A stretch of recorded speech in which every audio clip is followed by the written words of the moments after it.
Thanks, Chairman Grassley. Today's meeting falls during Police Week, as the chairman noted. Since the John Kennedy administration, this week has been dedicated to honoring the brave men and women who put their lives on the line to protect us and our families.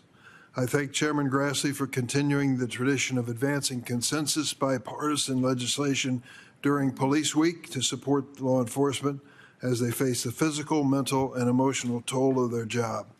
I'll have more to say about these bills when we take them up. But first, I want to bring the committee's attention to two troubling developments that call into question our commitment to law enforcement. Later today, the Senate will vote on a group of dozens of executive nominees, almost 50, under the partisan fast-track process that the Senate Republicans put in place last year. This package of nominees includes several clearly unqualified January 6th apologists who were reported by this committee's majority, despite the fact that they have disparaged law enforcement. These are people who won't answer the basic question as to whether or not the mob that took over the Capitol on January 6th was just a group of tourists who got out of hand, or were in fact an attack on the men and women who were defending this Capitol building. 140 plus law enforcement agents were harassed and intimidated by this mob, and that's a fact. And to ignore that in Police Week, for God's sake, is impossible to explain.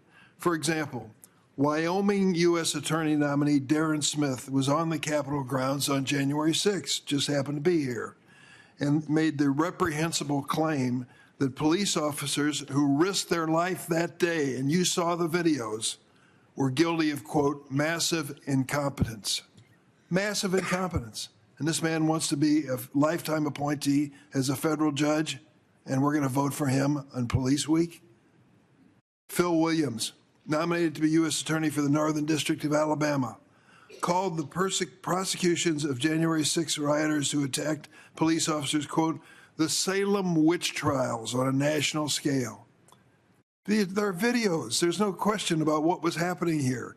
They were police officers within an inch of losing their lives were trying to defend me and all the senators who were here, and now they're being derided by a group of nominees brought to us by a president who gave full and unconditional pardons to all the rioters, every damn one of them, and many of them are back in jail again, as you won't be surprised to learn.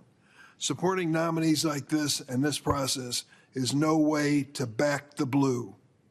Earlier this week, I convened a meeting to discuss the Trump administration's efforts to arrest and to deport dreamers. These are young immigrants brought to this country as children by their parents, growing up here, going to our schools and churches, pledging allegiance to our flag, believing they were part of our future. And then they learned, their parents sat down with them and said, sorry, we didn't file the papers, you're undocumented. Dreamers have grown up here and are an important part of America today and in the future. In 2012, at the request of myself and our late colleague, Republican Senator Richard Lugar, President Obama established the Deferred Action for Childhood Arrivals program, known as DACA. 830,000 people signed up for DACA. What does DACA mean? Every 2 years, if you're undocumented, we're brought here as a dreamer, every 2 years, you've got to renew your status as DACA. What does it mean? $600 fee that has to be paid, a complete criminal background check that you have to clear, and then you'll be given a chance to work in this country and not be deported. Who are these people? They're teachers, they're nurses, they're doctors, they're law enforcement, they're in our military. They're making America a better place. So what's happening to them now? Well, unfortunately, the promise we made to stand behind them is being broken. Those who show up to submit their application for renewal for DACA are being arrested on the spot and deported.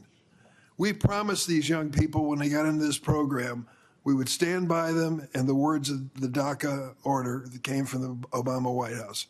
But unfortunately, that is not the case at all.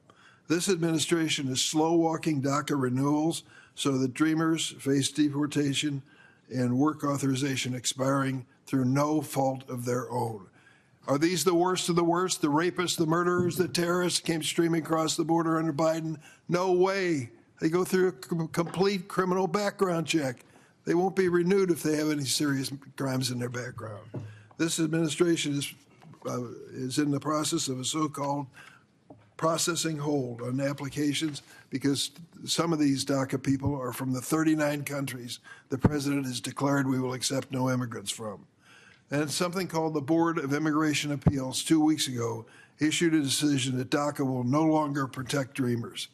No longer protect the dreamers. One of the witnesses at a meeting I convened this week was Robert Rodriguez.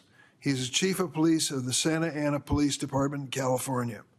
Born in Tijuana, Mexico, Chief Rodriguez, brought to the United States as an undocumented child. He joined when he could, he got old enough, joined the U.S. Marine Corps, where he deployed numerous times, eventually obtaining his U.S. citizenship. Chief Rodriguez testified about the difficulties he's facing in recruiting police officers. He has several DACA recipients on his police force who are serving honorably and helping to protect his community. He's already had to lay off one of these officers who lost her status because the slowdown in the Trump administration of renewing DACA. Mr. Chairman, this committee has the authority, the jurisdiction, and the responsibility to not just talk about Police Week, but to do something about Police Week. Let's do something about DACA. Let's have a hearing. Let's have a commitment on both sides that these young people should be given a chance. And I'd like to say a word about one of the first nominees we're going to consider.